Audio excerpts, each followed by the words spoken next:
Olá! Em 1983 foi criado o conceito de desenvolvimento sustentável, mas o ritmo e estilo de vida atuais leva o planeta a uma situação quase insustentável. Coloca em causa a nossa qualidade de vida. Afinal, o que é que ainda poderemos fazer?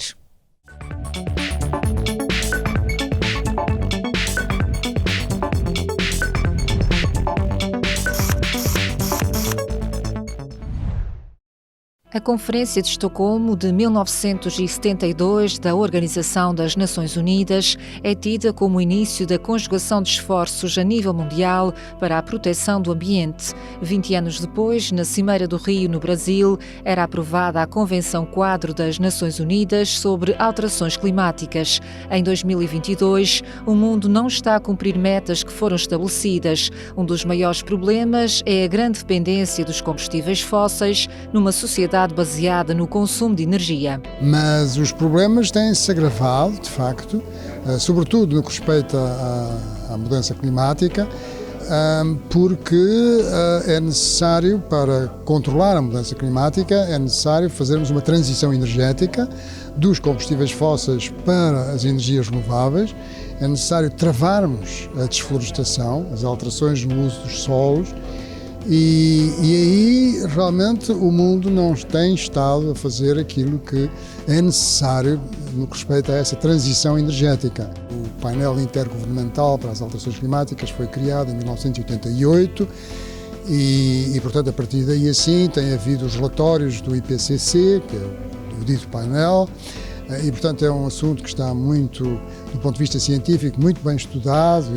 e alicerçado, e há de facto a confiança nessas análises científicas do problema, mas a solução ainda não estamos, de facto, a caminho de cumprir o Acordo de Paris, ou seja, de não aumentar a temperatura relativamente ao período pré-industrial de mais de 1,5 graus Celsius.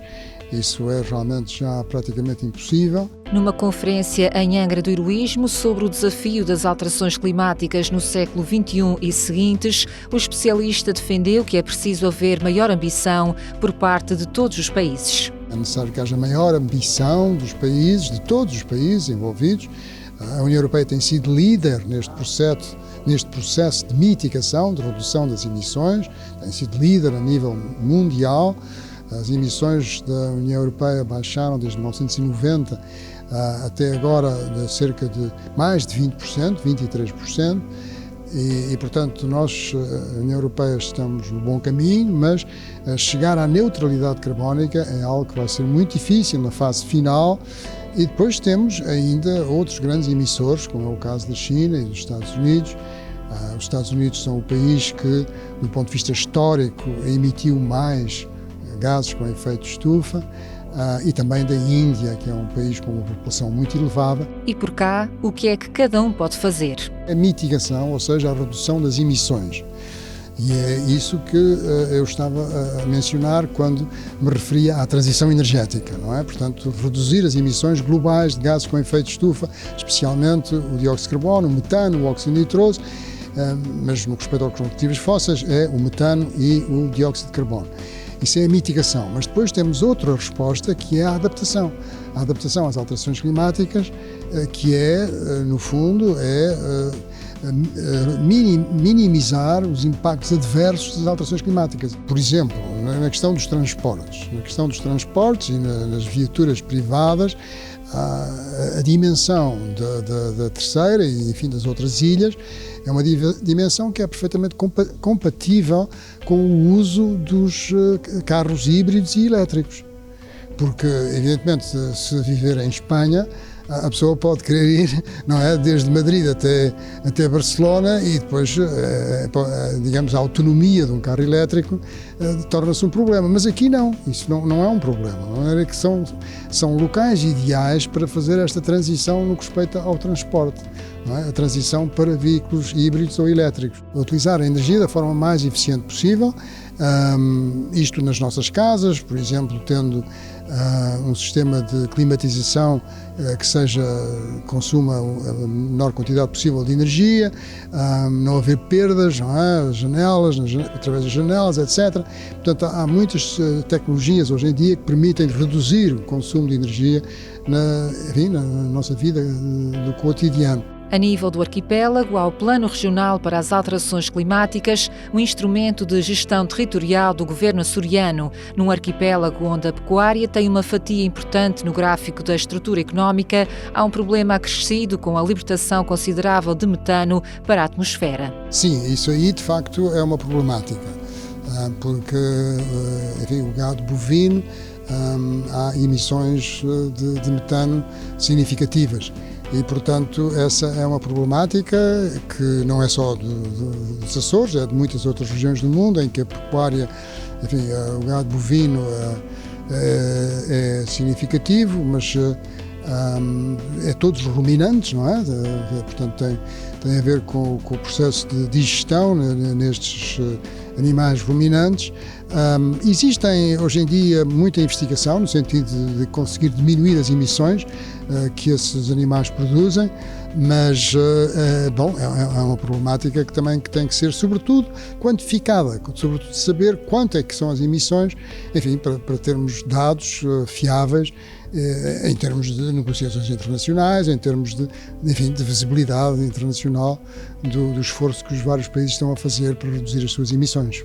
Há vários cenários traçados: contínuo aumento da temperatura, maior frequência de fenómenos naturais e escassez de água. No caso particular dos Açores e comparando com a Madeira e o território português continental, estamos em melhor situação. Se fizer uma comparação entre a projeção, portanto, o clima futuro da região autónoma dos Açores com a região autónoma da Madeira e com o continente, os Açores é aquela região em que a mudança climática é menos expressiva, porque em termos de precipitação, em Portugal continental há uma tendência já a verificar-se de redução da precipitação média anual, portanto chove menos, a precipitação acumulada no fim de um ano tem tendência a diminuir, há secas mais frequentes e mais intensas, como aquela que vivemos durante 2022 e que ainda se mantém agora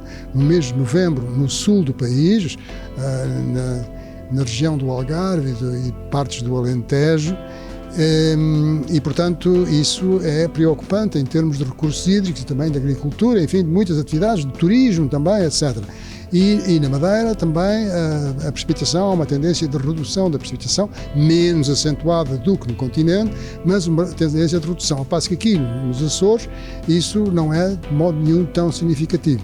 Em todas estas três regiões, no continente, nos Açores e na Madeira, há uma tendência de subida da temperatura, mas essa subida da temperatura também é mais acentuada nas regiões do interior de Portugal do que nas ilhas, portanto, na região autónoma dos Açores e da Madeira. Filipe Santos veio à terceira a convite da Associação Grêmio Atlântico para a Conferência Integrada nos Ecos do Atlântico 2022. São conferências que pretendem tratar de temas da nossa atualidade. O ano passado, com o apoio também da Câmara Municipal, tivemos a oportunidade de ter 4 conferências sobre a transição digital.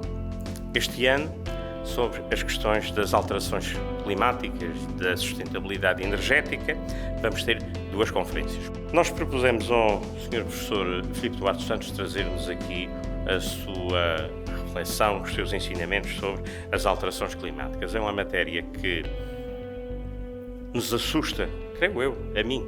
Eu já percebi que o Sr. Professor não se assusta tanto, que vê isto, se calhar, com muito mais serenidade do que eu, mas que me assusta bastante. É um tema atual, estamos no Egito, estamos com a Conferência sobre o Ambiente e ainda anteontem, ou sábado, ouvimos o Secretário-Geral das Nações Unidas dizendo que nós estamos numa autoestrada para o inferno. Portanto, é qualquer coisa que para mim me preocupa. Uma questão que deve preocupar todos nós.